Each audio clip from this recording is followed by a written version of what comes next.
Hey, what's up everyone? Peter here. I wanted to talk to you guys today because we've been getting some of our clients asking us to expand their products for sale into multiple countries.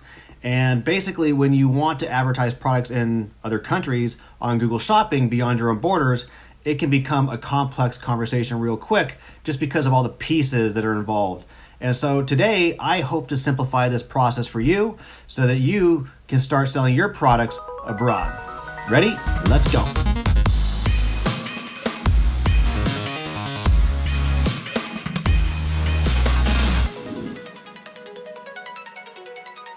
Setting yourself up to sell in multiple countries is helpful when you're trying to expand your brand's reach, but historically, this has presented several challenges when it comes to shopping feeds and managing separate websites for each location.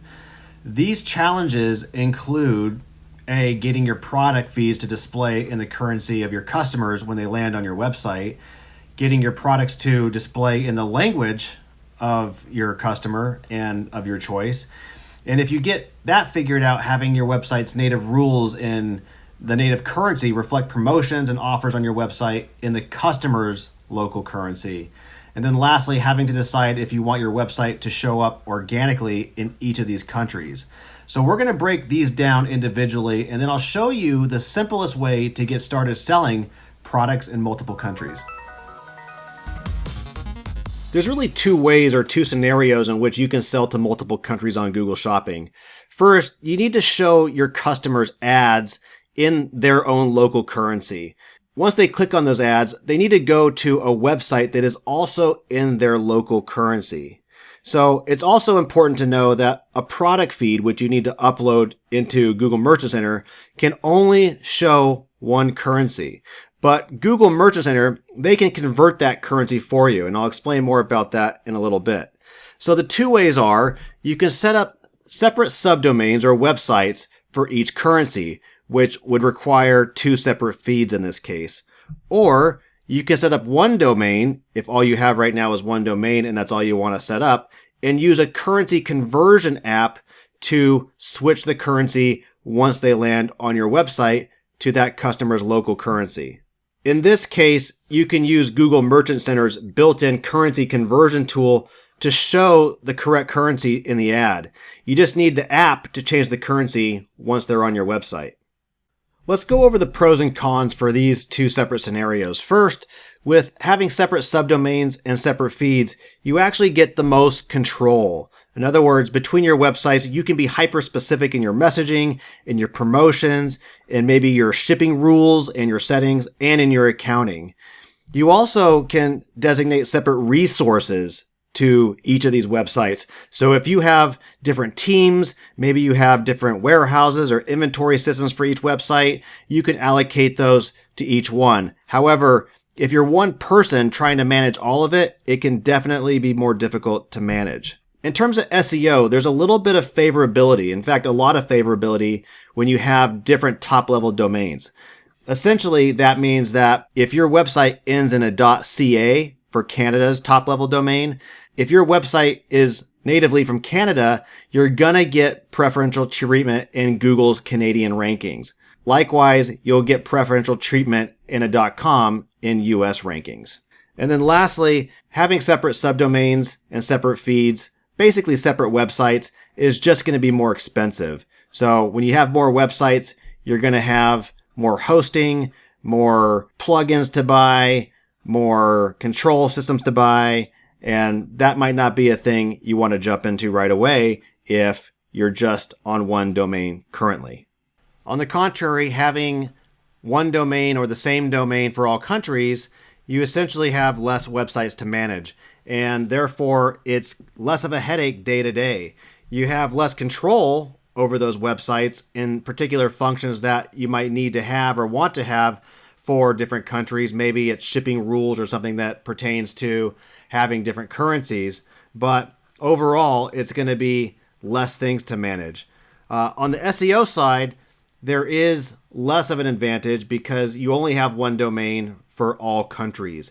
And usually you're going to get favorable treatment in the country that your store is in or your business is in or where the website is hosted.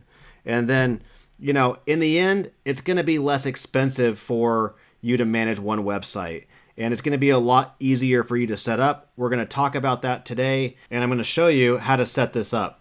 What I would say is if you're just starting out and you don't want to make those investments before you're sure that there's a market for you in those countries, or maybe there is a market, but you just don't want to spend the additional resources to get that done, I would just go with one domain and use the conversion app.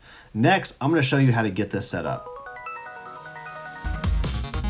The first thing we have to do is get your website to automatically set the currency to that of your customer's location. So for instance, if your store is in Canada with your site's native currency being the Canadian dollar, but you want to target a US customer, you'll need your website to show the US dollar when a US customer lands on it. If you have a Shopify store, this is going to be an essential app that you're going to want to add, and we are by no means affiliated with this app. This is just one that we use for our clients. So Auto Currency Switcher is an easy app. It's relatively inexpensive. I think it's like $10 a month. You can add it to your Shopify store, and then when your customers land on the site, it will look at their IP and change the currency to their location.